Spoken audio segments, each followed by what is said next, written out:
ഒരു പ്രൊഫസറുടെ കൈ വെട്ടിയില്ലേ, അത് തെറ്റാണെന്ന് പറയാൻ ആർക്കെങ്കിലും തയ്യാറായി? കോടതി പറഞ്ഞവർ ശിക്ഷിക്കപ്പെട്ടു. അത് രണ്ടാമത്തെ കാര്യം. ഇവിടുത്തെ മെയിൻ സ്ട്രീം പൊളിറ്റിക്കൽ പാർട്ടികൾ ടി ജെ ജോസഫ് എന്ന് പറഞ്ഞ ഒരു അധ്യാപകൻ മനസ്സാവാച കർമ്മണ അറിയാതെ പറ്റിയൊരു തെറ്റിൻ്റെ പേരിൽ അദ്ദേഹത്തിന് കൈവെട്ടിയതിനെതിരെ സംസാരിക്കാൻ പറ്റുമോ? അതും പോകട്ടെ. നമ്മുടെ കൊച്ചിയിൽ നമ്മുടെ ഹൈക്കോടതി ഇരിക്കുന്ന സ്ഥലത്ത് ഹൈക്കോടതിയുടെ പ്രവർത്തനം സ്തംഭിപ്പിച്ചില്ലേ, അറിയാമോ? SDPI ഹൈക്കോടതിയുടെ പ്രവർത്തനം സ്തംഭിപ്പിച്ചു. ആരെങ്കിലും എതിരേറ്റെന്തെങ്കിലും പറഞ്ഞു? അരിയും മലരും കരുതിക്കൂ, കുന്തിരിക്കാൻ കരുതിക്കൂ എന്ന് പ്രഖ്യാപിച്ചു. ഇങ്ങനെയുള്ള മുദ്രാവാക്യം ഞാൻ ചോദിക്കുന്നത് ഇതിനൊക്കെ ആ സമയത്തൊക്കെ മതേതരത്തിൻ്റെ വാദികൾ എവിടെയായിരുന്നു? സത്യത്തിന് ഇന്ത്യയിലെ എല്ലാ സംസ്ഥാനങ്ങളിലും വേരുള്ള പാർട്ടി കോൺഗ്രസ് ആണ്, BJP അല്ല. ഇന്നും കോൺഗ്രസിന് എല്ലാ സംസ്ഥാനങ്ങളിലും വേരുണ്ട്. അവരോരോന്നോരോന്ന് വേര് മുറിച്ചുകൊണ്ടിരിക്കുകയാണെങ്കിലും വേരുള്ള പാർട്ടിയാണ് കോൺഗ്രസ്. ശരിക്കും ഇന്ത്യ മുന്നണിക്ക് കാണിക്കാൻ കഴിയുന്ന ഒരു കൺവീനറായിട്ടെങ്കിലും, പ്രധാനമന്ത്രിയായിട്ടുള്ളത് അവിടെ നിൽക്കട്ടെ, അതിൻ്റെ കൺവീനറായിട്ട് ഉയർത്തി കാണിക്കാൻ പറ്റുന്ന ഒരാളായിരുന്നു നിതീഷ് കുമാർ. മല്ലികാർജ്ജുന ഖാർഗെയെ പറ്റില്ല. മല്ലികാർജ്ജുന വളരെ കറപ്റ്റാണ്, കോടീശ്വരനാണ്, വളരെ കറപ്റ്റാണ്. അദ്ദേഹത്തിനൊന്നും ഇത് കാണിക്കാൻ പറ്റുന്ന ആളല്ല. അതിനകത്ത് പറ്റിയ ആൾ നിതീഷ് കുമാറായിരുന്നു. സോ പിന്നെ CPM ഇന്ത്യൻ രാഷ്ട്രീയത്തിൽ എന്ത് സാധ്യതയാണുള്ളത്? മമതാ ബാനർജി ഇവിടെ നിൽക്കുന്നു, CPM ഇവിടെ നിൽക്കുന്നു. മമതാ ബാനർജി ബംഗാൾ ഭരിച്ചുകൊണ്ടിരിക്കുകയാണ്. 33 വർഷം ബംഗാൾ ഭരിച്ച CPMന് ബംഗാളിലെ നിയമസഭയിൽ ഒരു അംഗമില്ല. ആലോചിച്ച് നോക്കണം. ഉദ്ധവ് താക്കറയുടെ പാർട്ടി ശിവസേനയെ സോണിയാസേന എന്ന് പറഞ്ഞത് കങ്കണ റാവത്ത് എന്ന് പറഞ്ഞൊരു സിനിമാ നടിയാണ്. അവരുടെ വീട് പൊളിച്ചില്ലേ? എന്നിട്ട് എന്ത് സംഭവിച്ചു? ആ വീട് തന്നെ വെച്ച് കൊടുത്തില്ലേ? ഇപ്പോൾ ഷിൻഡെ അദ്ദേഹം വന്നു, അവരുടെ ചിഹ്നം അവർക്ക് നഷ്ടപ്പെട്ടു, MLA-മാരെ നഷ്ടപ്പെട്ടു, എല്ലാം നഷ്ടപ്പെട്ട് നിൽക്കില്ലേ ഉദ്ധവ് താക്കറെ? ഈ പാർലമെൻറ്റ് തെരഞ്ഞെടുപ്പോട് ഉദ്ധവ് താക്കറേക്കും പോലും പിടിച്ച് നിൽക്കാൻ പറ്റില്ല.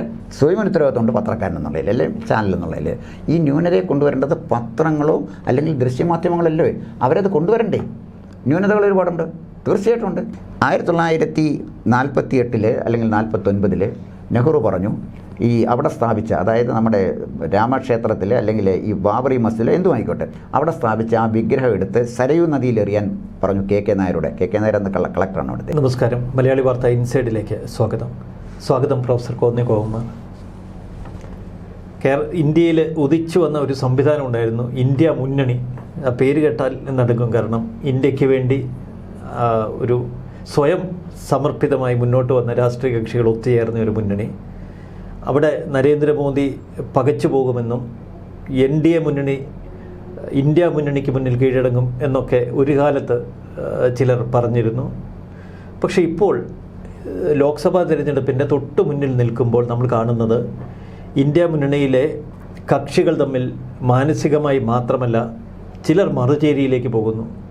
ബീഹാർ മുഖ്യമന്ത്രിയായിരുന്നു നിതീഷ് കുമാർ, ഇപ്പോഴിതാ NDAയുടെ ഭാഗമായിരിക്കുന്നു. മുൻപ് NDAയുടെ ഭാഗമായിരുന്നു, ഇന്ത്യ മുന്നണിയിലേക്ക് വന്ന അദ്ദേഹത്തിന് പക്ഷേ ചില ആഗ്രഹങ്ങളുണ്ടായിരുന്നു. ഇന്ത്യ മുന്നണിയിലെ ഒരു മുഖ്യ റോൾ അദ്ദേഹത്തിന് കിട്ടി, ഒരു പ്രധാനമന്ത്രി സ്ഥാനാർത്ഥിയായി തന്നെ ഉയർത്തിക്കാട്ടും എന്ന് അദ്ദേഹം പ്രതീക്ഷിച്ചിരുന്നു. അദ്ദേഹം തിരികെ NDAയിലേക്ക് പോയിരിക്കുന്നു.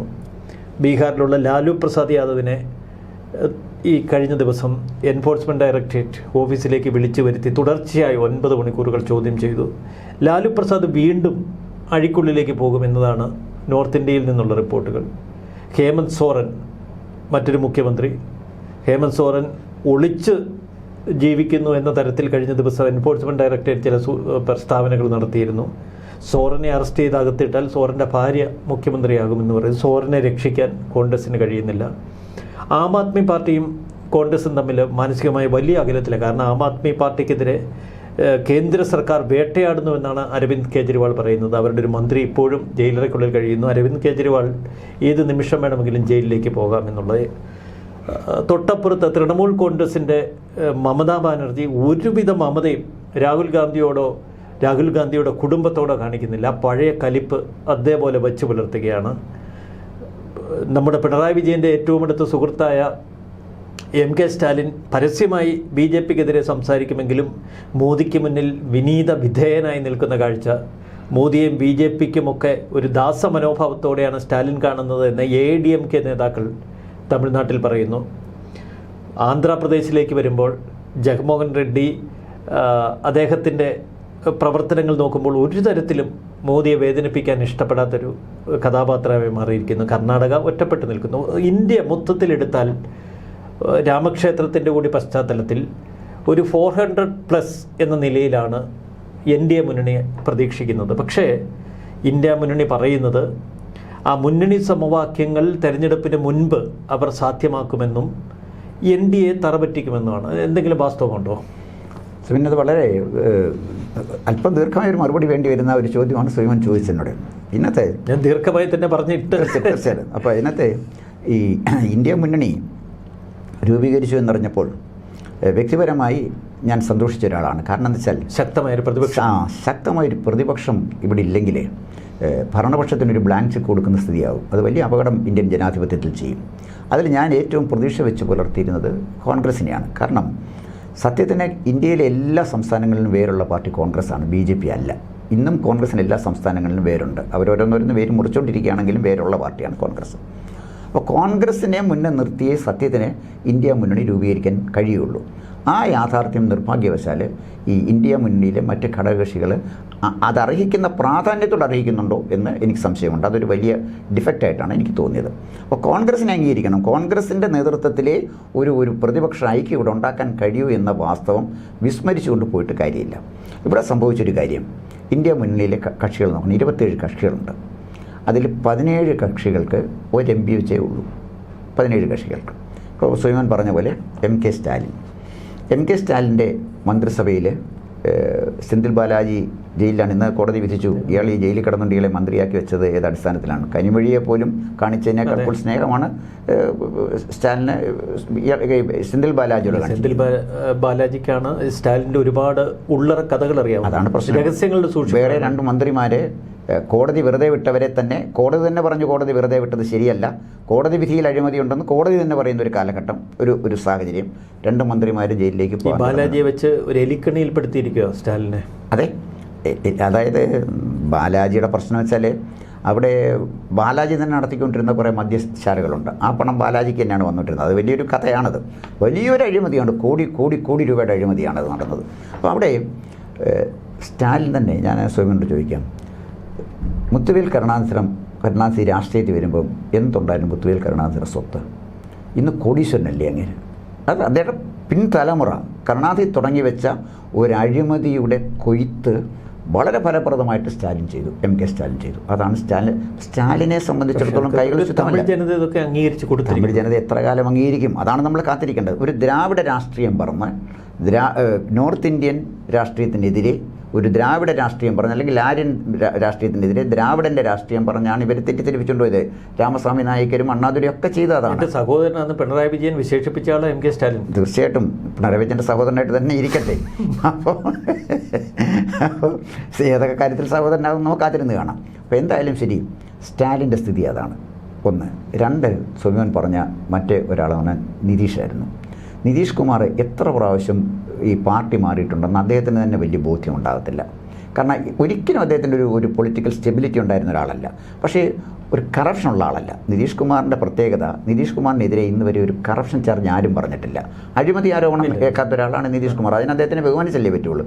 ശരിക്കും ഇന്ത്യ മുന്നണിക്ക് കാണിക്കാൻ കഴിയുന്ന ഒരു കൺവീനറായിട്ടെങ്കിലും, പ്രധാനമന്ത്രിയായിട്ടുള്ളത് അവിടെ നിൽക്കട്ടെ, അതിൻ്റെ കൺവീനറായിട്ട് ഉയർത്തി കാണിക്കാൻ പറ്റുന്ന ഒരാളായിരുന്നു നിതീഷ് കുമാർ. മല്ലികാർജ്ജുന ഖാർഗെയെ പറ്റില്ല. മല്ലികാർജ്ജുന വളരെ കറപ്റ്റാണ്, കോടീശ്വരനാണ്, വളരെ കറപ്റ്റാണ്. അദ്ദേഹത്തിനൊന്നും ഇത് കാണിക്കാൻ പറ്റുന്ന ആളല്ല. അതിനകത്ത് പറ്റിയ ആൾ നിതീഷ് കുമാറായിരുന്നു. പിന്നെ വന്ന ഒരു പ്രധാനപ്പെട്ട കാര്യം മറ്റൊന്ന് മമതാ ബാനർജിയാണ്. മമതാ ബാനർജിയുടെ ഏറ്റവും അടുത്ത സഹപ്രവർത്തകനെയാണ് അദ്ദേഹത്തിൻ്റെ ഫ്ലാറ്റിൽ നിന്നും 250 കോടി രൂപയുമായിട്ട് പിടികൂടി. അദ്ദേഹം അവിടുത്തെ വിദ്യാഭ്യാസ മന്ത്രി പ്രധാനപ്പെട്ട സ്ഥാനത്തിരുന്ന ആളാണ്. അപ്പോൾ മമതയെ സംബന്ധിച്ചിടത്തോളം ഇലക്ഷന് വേണ്ടി പൈസയില്ല, ഇലക്ഷനൊന്നും ഫേസ് ചെയ്യാൻ പറ്റില്ല, ഇതൊക്കെ നമുക്കറിയാം. എങ്കിലും മമത നേരിട്ട് കൈക്കൂലി വാങ്ങിച്ചിട്ടില്ലെങ്കിലും മമതയുടെ ലെഫ്റ്റനൻറ്റുകൾ കൈക്കൂലി വാങ്ങിച്ചിട്ടുണ്ട്. മമതയുടെ അനന്തരവൻ ചില ആരോപണങ്ങളിൽ പെട്ട് കിടക്കാണ്. മമതാ ബാനർജി എന്ന് പറയുന്ന നേതാവ് ഒറ്റപ്പെട്ട് നിൽക്കുന്നുണ്ടെങ്കിലും അവരുടെ ചുറ്റും നിൽക്കുന്ന ആളുകൾ. മമതാ ബാനർജി ഇന്ത്യ മുന്നണിയിൽ ഉയർത്തിക്കാട്ടിയാൽ CPM ഉൾപ്പെടെയുള്ള രാഷ്ട്രീയ കക്ഷികളുടെ പിന്തുണ നേടാൻ കോൺഗ്രസിന് കഴിയാതെ വരും. സോ പിന്നെ CPM-ന് ഇന്ത്യൻ രാഷ്ട്രീയത്തിൽ എന്ത് സാധ്യതയാണുള്ളത്? മമതാ ബാനർജി ഇവിടെ നിൽക്കുന്നു, CPM ഇവിടെ നിൽക്കുന്നു. മമതാ ബാനർജി ബംഗാൾ ഭരിച്ചുകൊണ്ടിരിക്കുകയാണ്. 33 വർഷം ബംഗാൾ ഭരിച്ച CPM-ന് ബംഗാളിലെ നിയമസഭയിൽ ഒരു അംഗമില്ല. ആലോചിച്ച് നോക്കണം.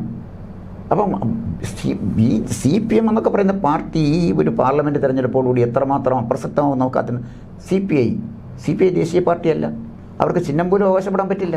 2019 ഇന്ത്യയിൽ നമ്മുടെ ഇലക്ഷൻ കഴിഞ്ഞപ്പോൾ അന്ന് ബർദാനാണ് CPIയുടെ സെക്രട്ടറി.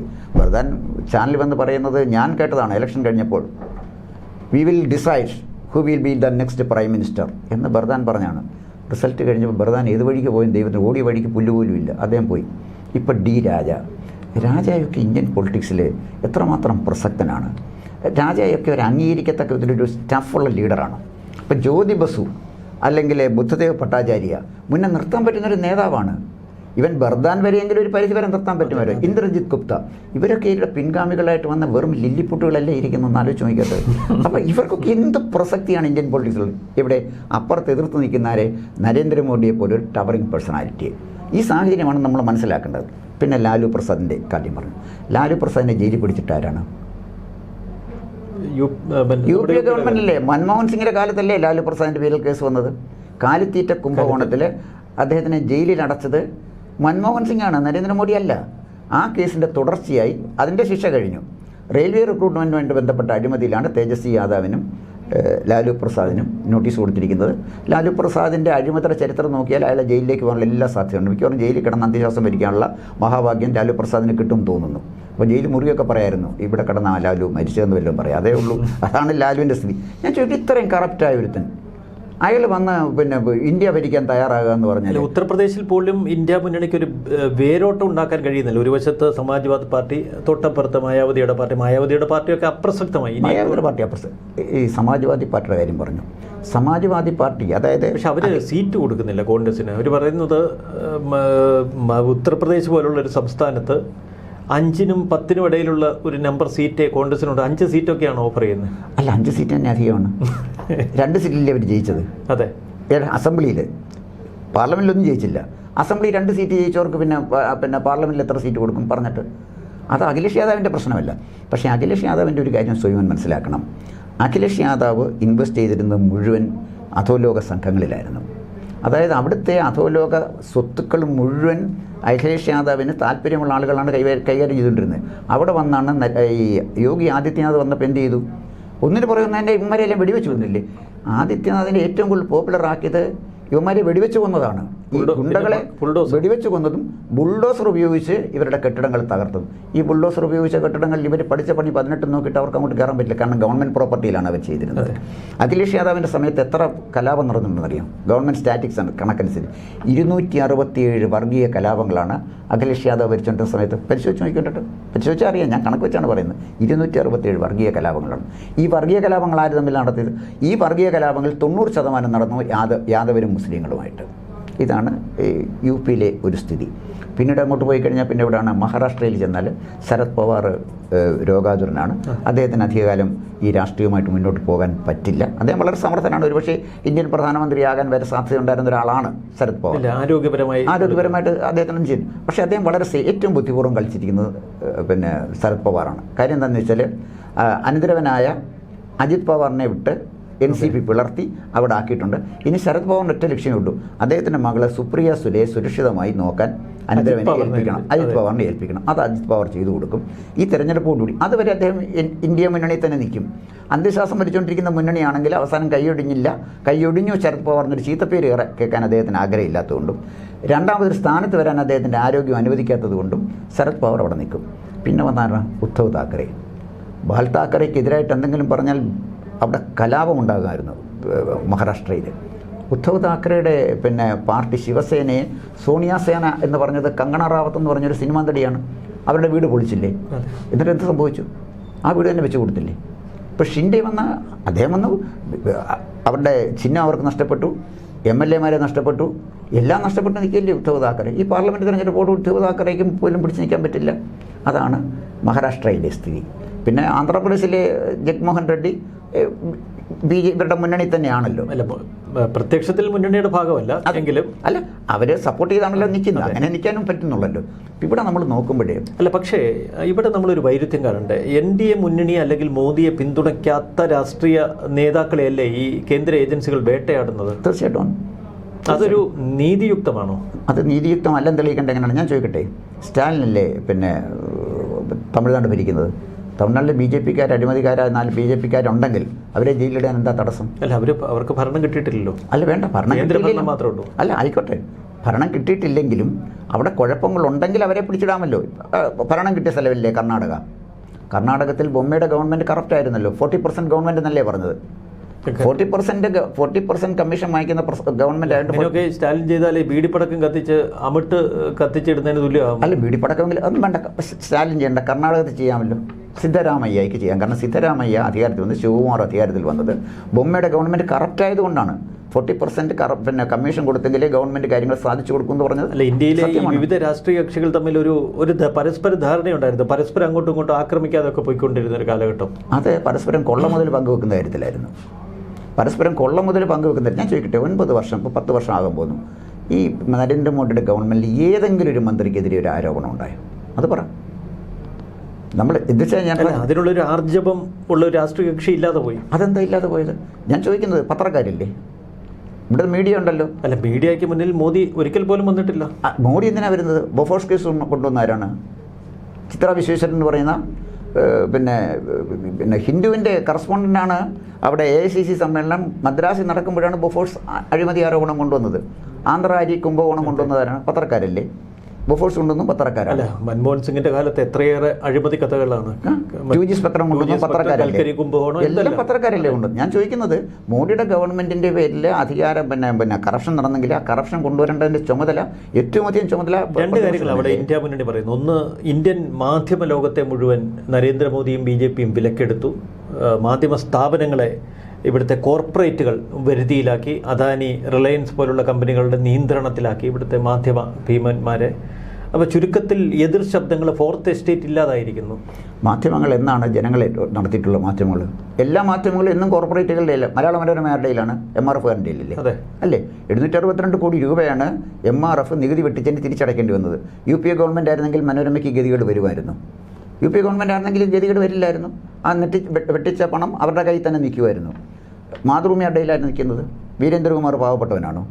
വീരേന്ദ്രകുമാർ സർക്കാരിൻ്റെ സ്ഥലം കയ്യേറിയല്ലേ ഈ അവിടെ എല്ലാം ചെയ്തിരിക്കുന്നത്. അവിടെ എസ്റ്റേറ്റുകളൊക്കെ പലതും ഗവൺമെൻറ് പ്രോപ്പർട്ടി അല്ലേ? അവർക്കും PV ചന്ദ്രനും PV ഗംഗാധരനും ബിസിനസ് താല്പര്യമില്ലേ? അപ്പോൾ ഈ ആർക്കാണ് ബിസിനസ് താല്പര്യമില്ലാത്ത പത്രം നടത്തുന്നത്? പണ്ടും ഉണ്ടായിരുന്നു. പക്ഷേ മോഡിയുടെ കാര്യം പറയുമ്പോൾ ഒരു കാര്യം എനിക്ക് ചോദിക്കാനുണ്ട്. 2014 മോഡി അധികാരത്തിൽ വരുന്നതിന് മുമ്പ് ഇന്ത്യയിലെ എല്ലാ വിഷ്വൽ മീഡിയയും പ്രിൻ്റ് മീഡിയയും നരേന്ദ്രമോദിക്കെതിരായിരുന്നു. 2004 ബ്രിട്ടനിൽ, 2005 അമേരിക്കയും അദ്ദേഹത്തിന് വിസ നിഷേധിച്ചു. അപ്പോൾ അന്നെല്ലാം ഏറ്റവും അധികം പത്രങ്ങൾ ഇത്രയും കല്ലെറിഞ്ഞ ഒരു രാഷ്ട്രീയ നേതാവ് ഇന്ത്യ വേറെ ഒരാളിനെ ചൂണ്ടിക്കാണിക്കാൻ ഒക്കും. അപ്പം മീഡിയ വിചാരിച്ചിട്ടും തകർക്കാൻ ഒക്കത്തില്ല എന്ന് കണ്ടപ്പോൾ അദ്ദേഹം മീഡിയയ്ക്ക് ഒരു പ്രാധാന്യം കൊടുത്തില്ല. എന്തിനാണ് മീഡിയയ്ക്ക് പ്രാധാന്യം കൊടുക്കുന്നത്? മീഡിയയ്ക്ക് ഇന്ത്യയിൽ ഒന്നും ചെയ്യാൻ പറ്റില്ല. മനോരമയും മാതൃഭൂമിയും വായിക്കുന്നത് കേട്ട് ഞാൻ വിശ്വസിക്കത്തില്ല. ജനാധിപത്യത്തിൻ്റെ ഒരു ഭാഗം തന്നെയല്ലേ ഫോർത്ത് എസ്റ്റേറ്റ്? ഫോർത്ത് എസ്റ്റേറ്റ് ഭാഗമാണ്. പക്ഷേ ഞാൻ പറഞ്ഞു, ഞാൻ രാവിലെ 2-3 പത്രം വായിക്കുന്ന ഒരാളാണ്. മലയാള മനോരമ വായിക്കും, മാതൃഭൂമി വായിക്കും, കേരളകൗമുദി വായിക്കും, ഹിന്ദു വായിക്കും, ഇന്ത്യൻ എക്സ്പ്രസ്, ഇതൊക്കെ വായിക്കുന്നുണ്ട്.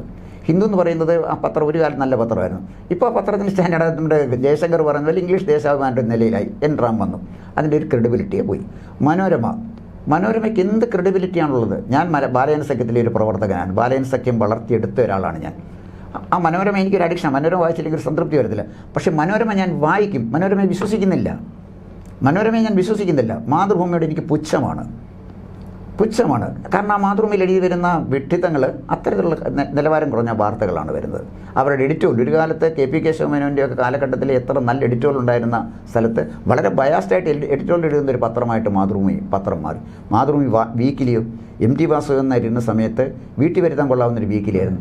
ഇന്ന് അസഭ്യം എഴുതുന്ന 3rd റേറ്റ് ലൈംഗിക പ്രസിദ്ധീകരണത്തിൻ്റെ സ്ഥിതിയിലെത്തിയില്ലേ മാതൃഭൂമി? അങ്ങ് പറഞ്ഞു വരുന്നത് ഈ BJPയുടെ കീഴിലുള്ള, പ്രത്യേകിച്ച് നരേന്ദ്രമോദിയുടെ ഈ ഭരണത്തിൽ ഒരു ന്യൂനതകളുമില്ലെന്നാണ്. ഒരുപാട് ന്യൂനതകളുണ്ട്.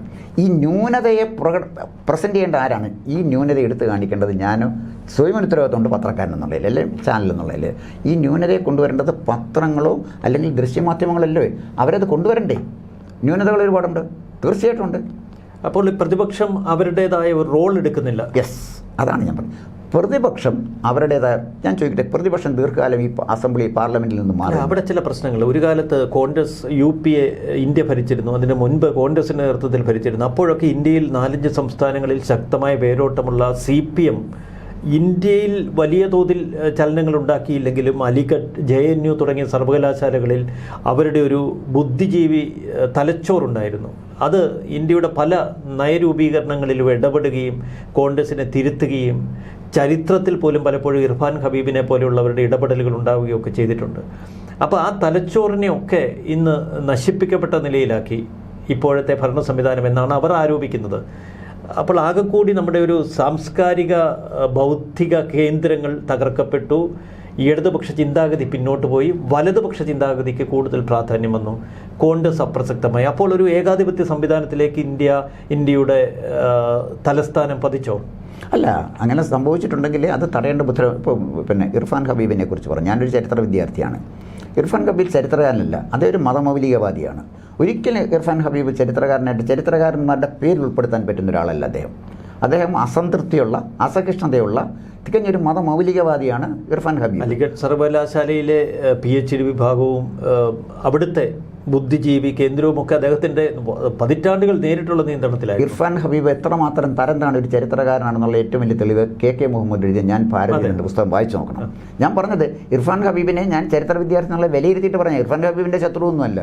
പക്ഷേ അദ്ദേഹത്തിൻ്റെ ഒരു ചരിത്രകാരനായിട്ട് ഇന്ത്യയിൽ ചരിത്രകാരന്മാരില്ല സോയ്മനെ. എല്ലാ പാർട്ടിക്ക് വേണ്ടി ചരിത്രം എഴുതുന്ന കൂലിയെഴുത്തുകാരേ ഉള്ളൂ. ഇന്ത്യയിൽ ഒരൊറ്റ ചരിത്രകാരനില്ല. അതുകൊണ്ടാണോ ഇപ്പോൾ മോദി പറയുന്നത് ഈ ചരിത്രം മാറ്റി എഴുതേണ്ടതാണ്. ചരിത്രം മാറ്റി എഴുതേണ്ടതാണ്. ഞാൻ ചോദിക്കട്ടെ, 1857 ഇന്ത്യയിൽ ആദ്യത്തെ സ്വാതന്ത്ര്യ സമരം തുടങ്ങുന്നതിന് മുമ്പല്ലേ വേലുത്തമ്പി ദളവ കുണ്ടറ പ്രഖ്യാപനം നടത്തി? അതിലെന്താ പറഞ്ഞത്? ബ്രിട്ടീഷുകാരൻ ഇന്ത്യ വിട്ടു പോകണമെന്ന്, കേരളം വിട്ടു പോകണമെന്ന്. ഇന്ന് ഇന്ത്യ എന്ന് പറയുന്ന കൺസെപ്റ്റ് ഇല്ലല്ലോ. എവിടെയെങ്കിലും ഇന്ത്യൻ ചരിത്രരേഖയിലെ വേലുത്തമ്പിയുടെ പ്രഖ്യാപനത്തെ, കുണ്ടറ വിളംബരത്തെക്കുറിച്ചുണ്ടോ, പഴശ്ശിരാജയുടെ അറ്റാക്കിനെ കുറിച്ചുണ്ടോ? എന്നിനും വേണ്ട, നോർത്ത് ഇന്ത്യയിൽ നടന്ന സന്താൽ കലാപമുണ്ട്, ആദിവാസികൾ ബ്രിട്ടീഷുകാർക്കെതിരെ നടത്തിയ കലാപങ്ങളുണ്ട്, അതിനെക്കുറിച്ചുണ്ടോ? കുറിച്യര് നടത്തിയ പഴശ്ശിരാജയുടെ കൂടെ നിന്ന് കുറിച്യര് നടത്തിയ കലാപത്തെക്കുറിച്ചുണ്ട്. മഹാത്മാഗാന്ധി നെഹ്റുവും കൂടെ വളരെ കഷ്ടപ്പെട്ട് നടന്ന് ഇന്ത്യക്ക് സ്വാതന്ത്ര്യം വാങ്ങിച്ചു തന്നു എന്ന് പറഞ്ഞാൽ ചരിത്ര വിദ്യാർത്ഥിയായി തീർച്ചയായിട്ടും അത് ഏറ്റവും വലിയ തെറ്റ് ചെയ്തത് ജവഹർലാൽ നെഹ്റു തന്നെയാണ്. ഇപ്പം ഞാനൊരു ചെറിയ ഉദാഹരണം പറയാം. 1948 അല്ലെങ്കിൽ 1949 നെഹ്റു പറഞ്ഞു, ഈ അവിടെ സ്ഥാപിച്ച, അതായത് നമ്മുടെ രാമക്ഷേത്രത്തിൽ അല്ലെങ്കിൽ ഈ ബാബറി മസ്ജിദിൽ എന്തുമായിക്കോട്ടെ, അവിടെ സ്ഥാപിച്ച ആ വിഗ്രഹം എടുത്ത് സരയൂ നദിയിൽ എറിയാൻ പറഞ്ഞു KK നായരോട്. KK നായർ എന്ന കളക്ടറാണ് അവിടുത്തെ. അദ്ദേഹം പറയാനൊന്നും പറ്റുകയില്ല, ഒരു ജനങ്ങളുടെ വികാരങ്ങളെയൊന്നും അതിജീവിച്ചൊന്നും പോകാൻ പറ്റില്ല, പോയി ജോലി നോക്കാൻ പറഞ്ഞു. KK നായരെ സീൽ ചെയ്തു. അല്ല, ഞാൻ പറഞ്ഞു വന്നത് തന്നെ ആ വിഗ്രഹമാണ് ഇന്ന് കോടിക്കണക്കിന് ലക്ഷക്കണക്കിന് ആളുകളെ ആരാധനാപാത്രമായിട്ട് നിൽക്കുന്നത്. നെഹ്റു സരയൂ നദിയെ കളയാനെന്ന് പറഞ്ഞ വിഗ്രഹമാണ് സോയ്മനെ രാമക്ഷേത്രത്തിലിരിക്കുന്ന പഴയ വിഗ്രഹം. സരയൂ നദിയിലോട്ട് വിഗ്രഹം പോയില്ല, പക്ഷേ രാജ്യത്തെ മെയിൻ സ്ട്രീമിൽ നിന്നും ജവഹർലാൽ നെഹ്റു സരയൂ നദിയിൽ എറിയപ്പെട്ടു. നെഹ്റു ഒരു സോഷ്യലിസ്റ്റ് ആയിരുന്നു. നെഹ്റു ഒരു ഫാബിയൻ സോഷ്യലിസ്റ്റ് ആയിരുന്നു. നെഹ്റുവിന് സോവിയറ്റ് റഷ്യയോട് അന്ധമായ ആരാധന ഉണ്ടായിരുന്നു. പക്ഷേ നെഹ്റു ഒരു ആൻറ്റി ഹിന്ദു ആയിരുന്നു. അതൊരു സത്യമാണ്. അല്ല, ബൈ ബർത്ത് അല്ലെങ്കിൽ അദ്ദേഹത്തിൻ്റെ പ്രവർത്തന മണ്ഡലങ്ങൾ ആ ഒരു ആൻറ്റി ഹിന്ദു നമുക്ക് വിശദീകരിക്കാൻ പറ്റുമോ? അങ്ങനെ തന്നെ വിശദീകരിക്കാൻ പറ്റും.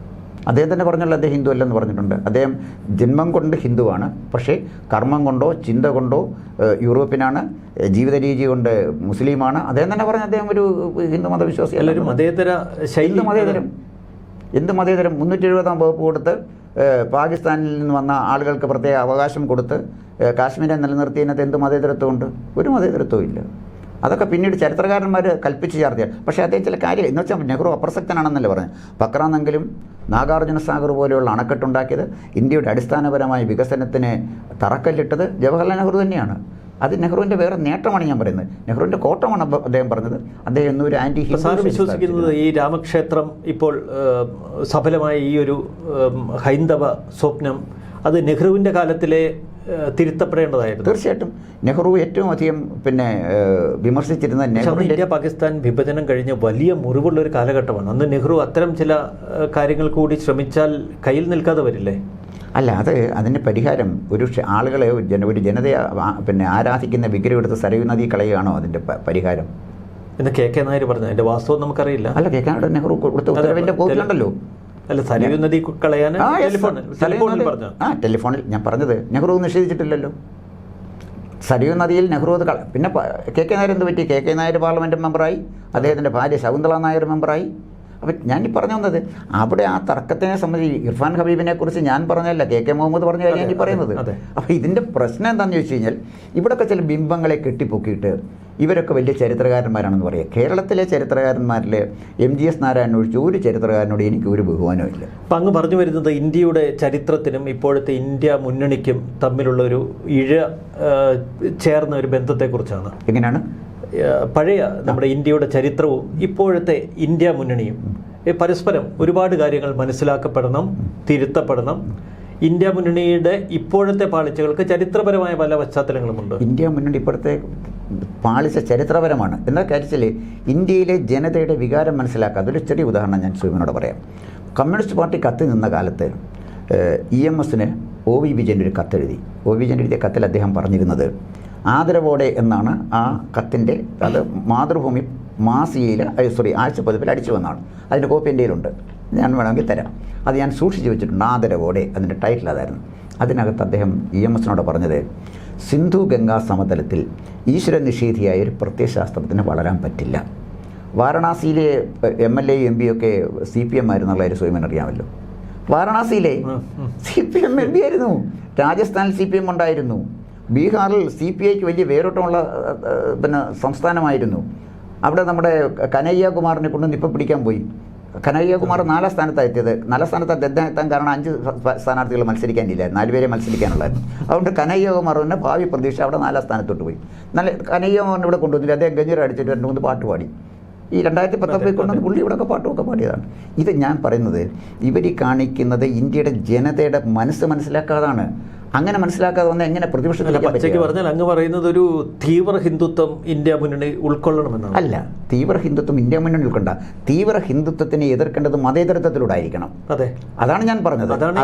അതാണ് ഇന്ത്യ മുന്നണി ഇപ്പോൾ മുന്നോട്ട്. അവർക്ക് മതേതരത്വം ഇല്ല, അവർക്ക് മതേതരത്വം ഇല്ല എന്നുള്ളതാണ് എൻ്റെ ആർഗ്യുമെൻറ്റ്. ഞാൻ ചോദിക്കുന്നത് SDP നമ്മുടെ സംസ്ഥാനത്തുണ്ടാക്കിയ ഈ ബഹളങ്ങൾ എന്തുകൊണ്ട് മതേതരത്വം ഉണ്ടായിരുന്നെങ്കിൽ എന്തിനാ പിന്നെ പാലാ ബിഷപ്പിനെ കുരുതി കൊടുക്കാൻ തയ്യാറാകും മതേതരത്വമുള്ള സംസ്ഥാനത്ത്? പാലാ ബിഷപ്പ് പറഞ്ഞ് തെറ്റെന്താണെന്ന് ആരെങ്കിലും ചോദിച്ചു? ഒരു പ്രൊഫസറുടെ കൈവെട്ടിയില്ലേ, അത് തെറ്റാണെന്ന് പറയാൻ ആർക്കെങ്കിലും തയ്യാറായി? കോടതി പറഞ്ഞവർ ശിക്ഷിക്കപ്പെട്ടു. അത് രണ്ടാമത്തെ കാര്യം. ഇവിടുത്തെ മെയിൻ സ്ട്രീം പൊളിറ്റിക്കൽ പാർട്ടികൾ TJ ജോസഫ് എന്ന് പറഞ്ഞ ഒരു അധ്യാപകൻ മനസ്സാവാച കർമ്മണ അറിയാതെ പറ്റിയൊരു തെറ്റിൻ്റെ പേരിൽ അദ്ദേഹത്തിന് കൈവെട്ടിയതിനെതിരെ സംസാരിക്കാൻ പറ്റുമോ? അതും പോകട്ടെ. നമ്മുടെ കൊച്ചിയിൽ നമ്മുടെ ഹൈക്കോടതി ഇരിക്കുന്ന സ്ഥലത്ത് ഹൈക്കോടതിയുടെ പ്രവർത്തനം സ്തംഭിപ്പിച്ചില്ലേ? അറിയാമോ? SDPI ഹൈക്കോടതിയുടെ പ്രവർത്തനം സ്തംഭിപ്പിച്ചു. ആരെങ്കിലും എതിരേറ്റെന്തെങ്കിലും പറഞ്ഞു? അരിയും മലരും കരുതിക്കൂ, കുന്തിരിക്കാൻ കരുതിക്കൂ എന്ന് പ്രഖ്യാപിച്ചു. ഇങ്ങനെയുള്ള മുദ്രാവാക്യം കേരളത്തിലെ സംഭവം. ഞാൻ ചോദിക്കുന്നത് ഇതിനൊക്കെ ആ സമയത്തൊക്കെ മതേതരത്തിൻ്റെ വാദികൾ എവിടെയായിരുന്നു? മതേതരത്വം വേണം, മതസൗഹാർദ്ദം വേണമെന്ന് പറഞ്ഞിട്ട് രാഷ്ട്രീയ പാർട്ടികൾ എവിടെയായിരുന്നു? ഇവിടെ അസ്വാരസ്യം സൃഷ്ടിച്ചപ്പോൾ, അരിഷിതാവസ്ഥ സൃഷ്ടിച്ചപ്പോൾ ആളുകൾ ജാതിയുടെ മതത്തിൻ്റെ പേരിൽ ധ്രുവീകരിക്കപ്പെട്ടു. മുസ്ലിങ്ങൾ ധ്രുവീകരിച്ചു, ക്രിസ്ത്യാനി ധ്രുവീകരിച്ചു. യഥാർത്ഥ സത്യം എന്താണെന്ന് ചോദിച്ചാൽ ഏറ്റവും കൂടുതൽ തീവ്രവാദികൾ ഇന്നുള്ളത് ഹിന്ദുക്കളിലാണ്. എൻ്റെ അഭിപ്രായത്തിൽ ഏറ്റവും കൂടുതൽ തീവ്രവാദികളുള്ളത് ഹിന്ദുക്കളിലാണ്, തീവ്ര നിലപാടുള്ള ആളുകൾ. അതിൻ്റെ ഫലം അടുത്ത 2-3 തെരഞ്ഞെടുപ്പിൽ നമുക്ക് കാണാൻ കഴിയും. അല്ല, അത് കൂടുതൽ അപകടം ചെലുത്തില്ലേ ഇന്ത്യക്ക്? ന്യൂനപക്ഷ വർഗീയവാദ നന്നായിരിക്കുമോ? അപ്പോൾ വർഗീയവാദം ഏതായാലും അപകടമല്ലേ? ന്യൂനപക്ഷ വർഗീയമാണെങ്കിലും ഭൂരിപക്ഷ വർഗീയമാണെങ്കിലും വർഗീയവാദം അപകടമല്ലേ? ഈ ന്യൂനപക്ഷ വർഗീയതയേക്കാൾ അപകടമാണ് ഭൂരിപക്ഷ വർഗീയത എന്ന് പറഞ്ഞത് EMSൻ്റെ തിയറിയാണ്. അതെ അല്ലേ? അവസാനം ഇവിടെ എന്ത് സംഭവിച്ചു? അപ്പോൾ ഇന്ത്യ മുന്നണി എങ്ങനെ ആയിരിക്കണം എന്നാണ് അങ്ങ് പറയുന്നത്? ഞാൻ പറഞ്ഞത് കേരളത്തിലെ സ്ഥിതിയല്ല, ദേശീയ തലത്തിൽ കൃത്യമായി ദേശീയ തലത്തിൽ ജാതിയുടെയോ മതത്തിൻ്റെയോ വംശത്തിൻ്റെയോ വർഗത്തിൻ്റെയോ ഭാഷയുടെയോ പേരിലുള്ള എല്ലാ വിവേചനങ്ങൾക്കുമെതിരെ നിലകൊള്ളുന്ന ഒരു രാഷ്ട്രീയ മുന്നേറ്റമാണ് ഇന്ത്യയിൽ ആവശ്യം.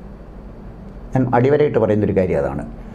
ജാതിയും മതവും ഒന്നും നോക്കരുത്, അതിനതീതമായി ചിന്തിക്കാൻ.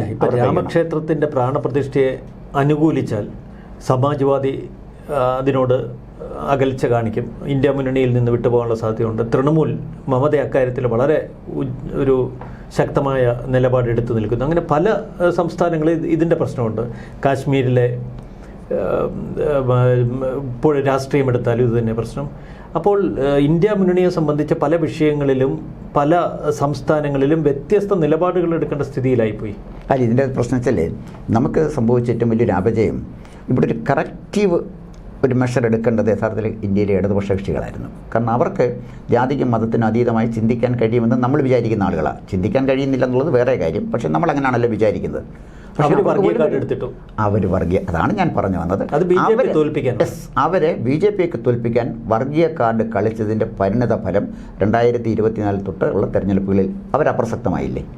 ബംഗാളിൽ അവരപ്രസക്തമായില്ലേ? ബംഗാളിൽ അവരെ അപ്രസക്തരാക്കിയത് BJP ആണോ? അവരെ അപ്രസക്തരാക്കിയത് മമതാ ബാനർജി അല്ലേ? രാജസ്ഥാനിൽ പോയി, ബീഹാറിൽ പോയി, തമിഴ്നാട്ടിൽ തന്നെ ഉണ്ടായിരുന്നു. തമിഴ്നാട്ടിൽ CIT നല്ല വേരോട്ടം ഉണ്ടായിരുന്ന സ്ഥലമായിരുന്നു. കർണാടകത്തിലുണ്ടായിരുന്നല്ലോ. ഹിന്ദി ഹൃദയഭൂമി നമ്മളിങ്ങ് എടുക്കുമ്പോൾ അതിൽ ഒരു ഹൈന്ദവ ഒരു തീവ്ര ചിന്താഗതി ഇപ്പോൾ ശക്തിപ്പെട്ടു. അവിടെയാണ് BJPക്ക് കൂടുതൽ ശക്തിമത്തായ ഒരു അടിത്തറ ഉണ്ടാക്കാൻ കഴിഞ്ഞത്. അതവർ നോർത്ത് ഈസ്റ്റിലേക്കും മറ്റ് സ്ഥലങ്ങളിലേക്കും ഇപ്പോൾ വ്യാപിപ്പിച്ചു. അപ്പോൾ കൂടുതൽ കോൺഗ്രസ് ഇനി പരീക്ഷണമല്ലേ കൂടുള്ളൂ? അല്ല, തീവ്ര ഹിന്ദു നിലപാട് സ്വയം പറഞ്ഞ പോലെ അവിടെ വന്നു എന്നുള്ള സത്യമാണ് ഉത്തരേന്ത്യയിൽ.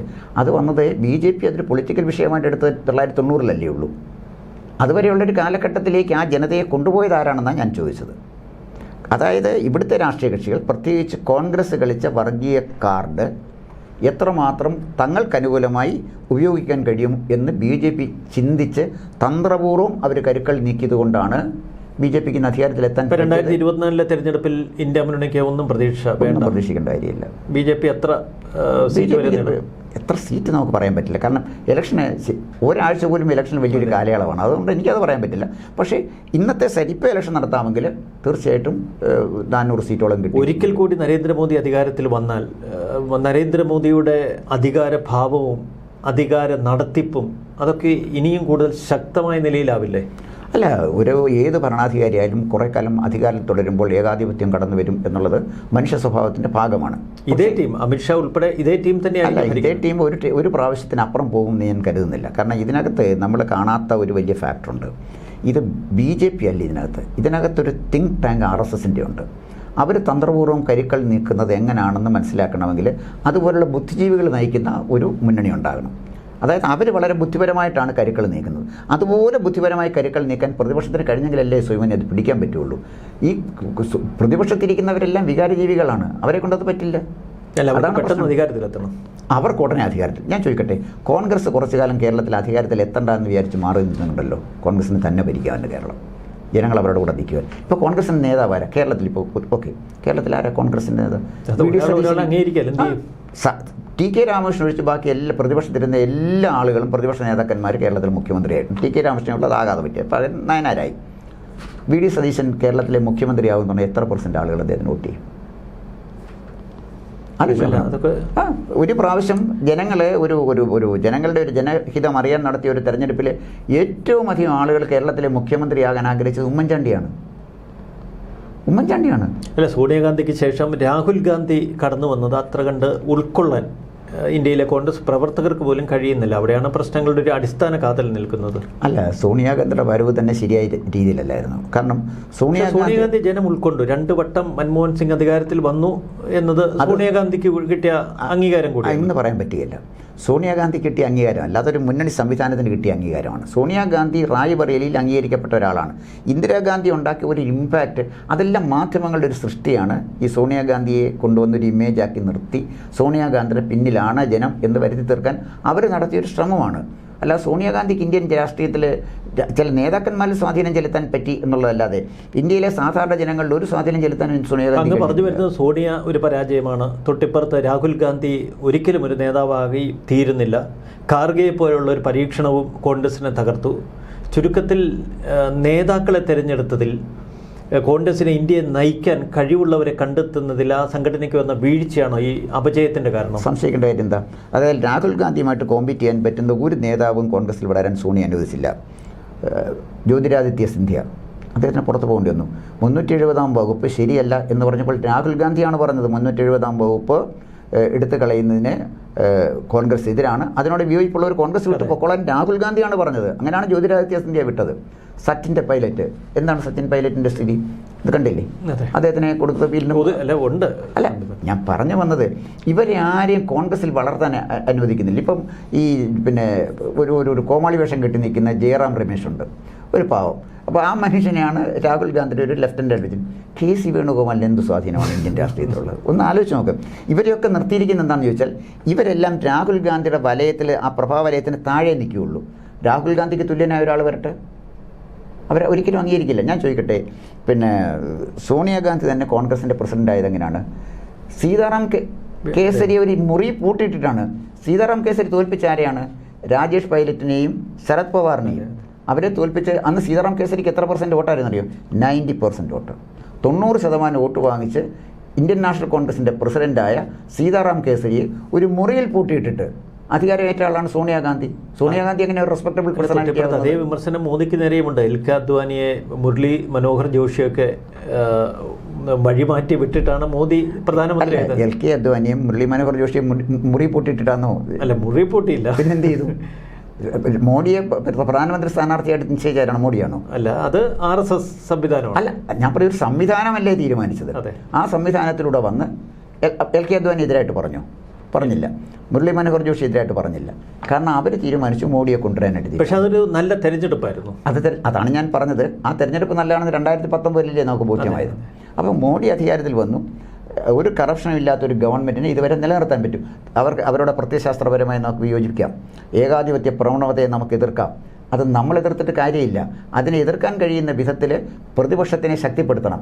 അത് ശക്തിപ്പെടാൻ യോഗ്യമായ ഒരു പ്രതിപക്ഷമാണ് തങ്ങൾ എന്ന് ജനങ്ങളെ ബോധ്യപ്പെടുന്നതിലാണ് പ്രതിപക്ഷം പരാജയപ്പെട്ടത്. അതാണ് ഞാൻ പറഞ്ഞത്. അല്ലാതെ BJP ചെയ്യുന്ന എല്ലാം ശരിയാണെന്നോ ഏകാധിപത്യം ശരിയാണെന്നോ ഞാൻ പറഞ്ഞു. അപ്പോൾ ഈ പ്രതിപക്ഷത്തിന്റെ പരാജയം ഇന്ത്യ മുന്നണിയുടെ പരാജയം തന്നെയാണ്. ഇന്ത്യ മുന്നണിയുടെ പരാജയം ഇന്ത്യൻ ജനാധിപത്യത്തിന്റെ പരാജയം കൂടെയാണ്. കോൺഗ്രസിന്റെ പരാജയം തന്നെയാണോ അപ്പോൾ ഈ ഇന്ത്യ മുന്നണിയുടെ ഒരു പരാജയം? അങ്ങനെ കാണാൻ കഴിയുമോ? അല്ല, കോൺഗ്രസിൻ്റെ പരാജയമല്ല, മുന്നണിയുടെ പരാജയം. അവർക്ക് എന്തുകൊണ്ട് കോൺഗ്രസിനെ മുന്നിൽ നിർത്താൻ കഴിയുന്നില്ല?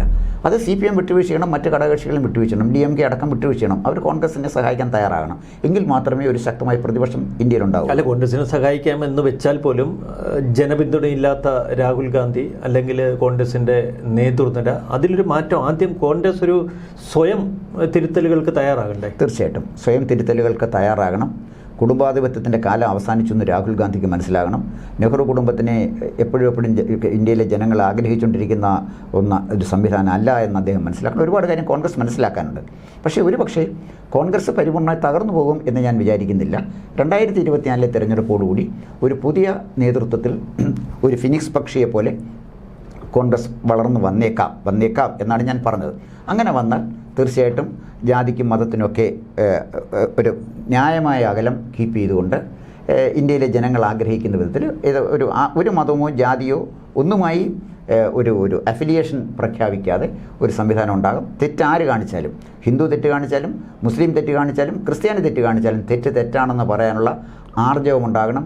ന്യൂനപക്ഷ വോട്ട് ബാങ്കുകളെയോ ഭൂരിപക്ഷ വോട്ട് ബാങ്കിനെയോ ഭയക്കാത്ത ഒരു രാഷ്ട്രീയ സംവിധാനം ഉണ്ടാകണം. നിർഭയമായി ഇന്ത്യൻ ജനാധിപത്യത്തെ സംവിധാനത്തെ നിലനിർത്താൻ കഴിയുന്ന ഒരു പ്രതിപക്ഷം ഇന്ത്യയിൽ വന്നില്ലെങ്കിൽ ഇന്ത്യൻ ജനാധിപത്യത്തിനെ കുറിച്ച് എനിക്ക് ഒരുപാട് ആശങ്കയുണ്ട്. വളരെ നന്ദി പ്രൊഫസർ കോന്നി ഗോകുമാർ. നന്ദി, നമസ്കാരം.